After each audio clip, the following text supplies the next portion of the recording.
Howdy folks, and welcome back to Healthy Humor. I'm your host, Doc MB. Summer's fully in the swing now. We are in the middle of summer, and I've always associated summer with travel. And maybe that's because I've kind of been beholden to the academic schedule most of my life. Obviously, as a student for a long time, and then now as a professor, I have to plan a lot of my travel around the school year, so summer is a great time to get any extra travel in there. But also growing up in Oklahoma, I'm not big on the heat, and being a lifelong Oklahoman means I'm trying to escape it all the time. So I spend a lot of time during the summer daydreaming about vacations and traveling. So either way there, I thought that since it's summer and I'm thinking about travel so much, I might as well go ahead and share my top 7 tips for staying healthy while you travel. And if you need help remembering these, you can also remember special, and we'll go through what all that is. So for our S, that is sanitize. Obviously, when you're traveling, you're getting a lot more exposure to different germs and things like that. So we need to be washing our hands more frequently than we probably would in, our normal life. But if you're not someone who carries sanitizer with you normally, like, those little things of hand sanitizer, throw one in your bag. Throw one in your carry-on or your activity bag for the car ride. Whatever mode of transportation you've got going, go ahead and pack some hand sanitizer. Try to wash your hands more frequently. The hand sanitizer is definitely important if you're going somewhere where you won't have good access to bathrooms to wash your hands. And it could be because you touched something gross, or just because you are coming into contact with a lot of things you don't normally come into contact with. But either way, sanitize. Okay. Second tip, pharmacy. Okay. We've all been on a trip, you eat something kind of hinky, or maybe your stomach just gets upset when you travel, so you need things to help with that, or you get a headache and, no one around has an Advil or an ibuprofen or whatever you need. So pack your own pharmacy. I have an awesome little organizer, and I actually take this with me pretty much everywhere I go at all times. It's usually in my purse or my backpack or anything that I'm carrying on me. I take this to most restaurants because I have my dairy pills in here. And mine's pretty cute.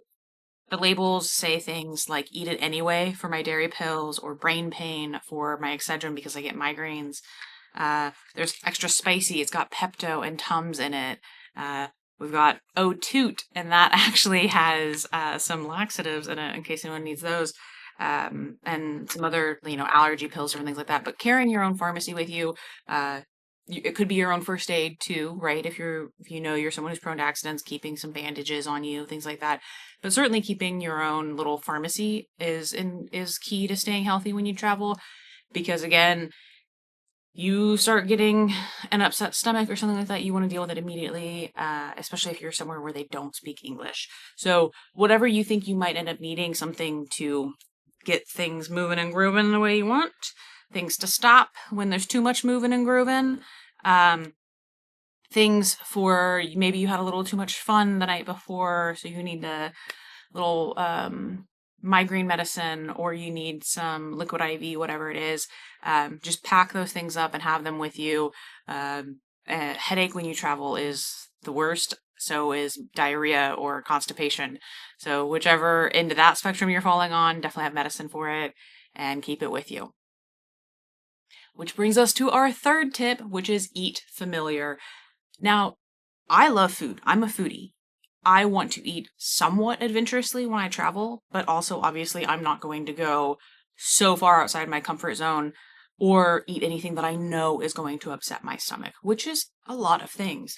But I still try to have a lot that I'm eating, but if I'm not making a point out of making that meal like a cultural experience, or I'm in a different region of the States and I really want that meal to be special, I'm going to get something that I know is going to settle well in my stomach and isn't going to give me any issues or give me any cause to break out that pharmacy, right?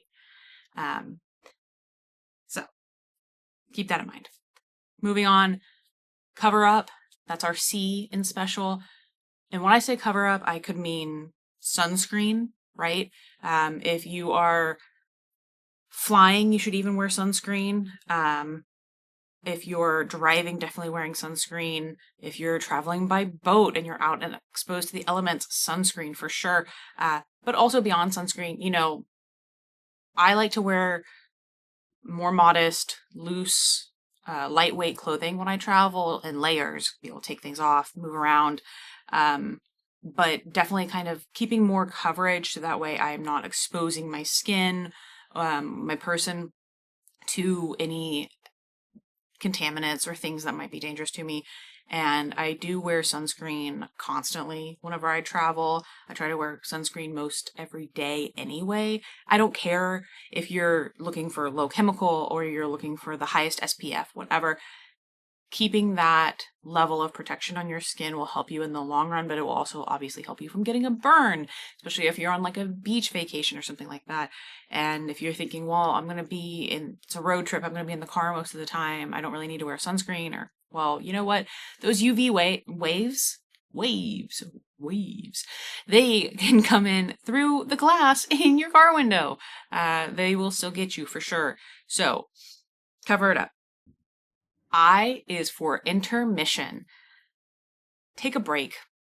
Okay? Especially if you're on some like big extravagant vacation and you're trying to fill it with as much activity as possible. Or maybe it's a family trip and your family's just go, go, go, go, go, go the whole time. Schedule some intermissions. Take a nap. Get your normal amount of sleep that you need to function. For some of you, that means just a few hours. And for the rest of you, that might mean like 12 hours. If you're someone who normally sleeps a lot, don't try to be someone who doesn't sleep a lot when you're on vacation, or vice versa. But schedule some little breaks. You don't want to run yourself ragged and then make yourself more susceptible to some sort of illness while you're traveling. I hear all the time people come back from a trip and they caught a bug in the airport, or they're just so tired from their trip they feel like they need another vacation when they get home before they go back to work. So definitely make sure that you're scheduling some intermissions for yourself. And on the opposite side of that, we have activity. So be active, especially if you're in a plane or some sort of travel mode where it's really easy to just kind of sit and be stagnant. Get up, stop at a gas station, or just get up in the aisle if you're in a plane, or when you're in a terminal in the airport or at a train station, whatever it is. Get up, stretch your legs as frequently as possible. If you've been sitting the whole time in a plane or on a train and you're stopped because you're gonna have a layover, or you've got to change trains, like, don't just sit in another area to wait there to then sit on like a bus or a plane and travel more. Take that opportunity to move your body. Even just like little movements in your seat can really help. You can tense up, you can flex your different muscles and then relax them and flex them and relax them. You can do little knee raises, calf pumps. You can do little stretches with your back. Just kind of keep that movement going. But certainly when you have the chance to stand up, walk around, that kind of movement, do that for sure. Along with all that movement, when you travel, it's really easy to get dehydrated, right? If you're in a plane, you've got less humidity in there. Your body it's dry cabin air in a plane, right? So you're breathing out a lot of moisture that you're not getting back. Your skin's losing a lot of moisture to the air. When you're traveling in a car, it's really easy to be like, well, I don't want to drink that much. I don't want to take on a bunch of liquids and then have to pee every 5 seconds and constantly stop and slow down the car ride, right? It's okay to consume liquids when you travel. You should actually be getting extra liquids, because most of the time people are getting dehydrated when they travel, either because the environment that they're in, like a dry cabin, for plane travel is going to do more to dehydrate them, or because they are trying to control their water intake, because they're trying to control their liquid output. Don't be that person. Stay hydrated, preferably with water, but if you're a coffee person or something else, take that on too. But it's easy to overdo it on caffeine, especially if you're traveling, So make sure you're getting enough water in there too, because that excess caffeine can make you feel sick as well.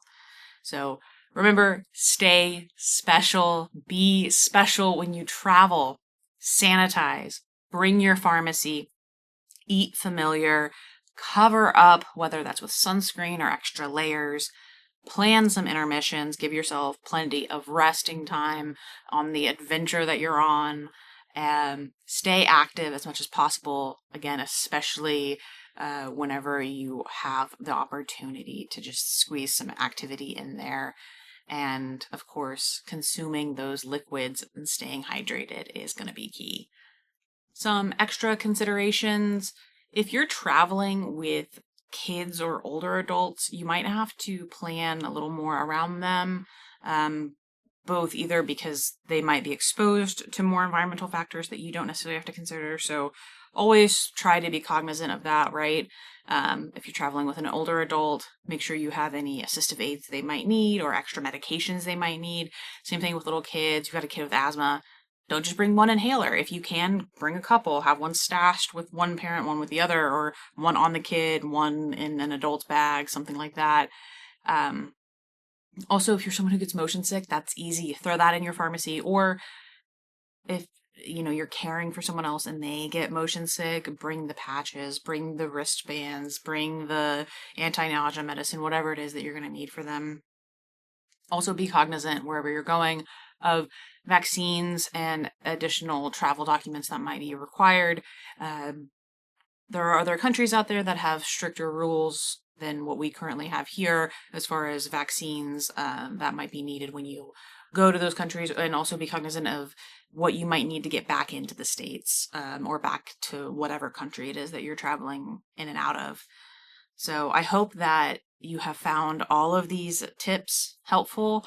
I hope that you remember to stay special when you travel. And with that being said, that I hope everyone has a happy and healthy day.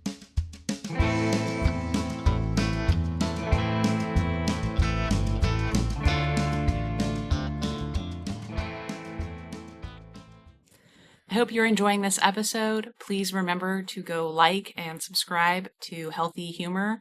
And if you're interested in getting any more information from this episode or other episodes, you can always check out our website at www.healthy-humor.com.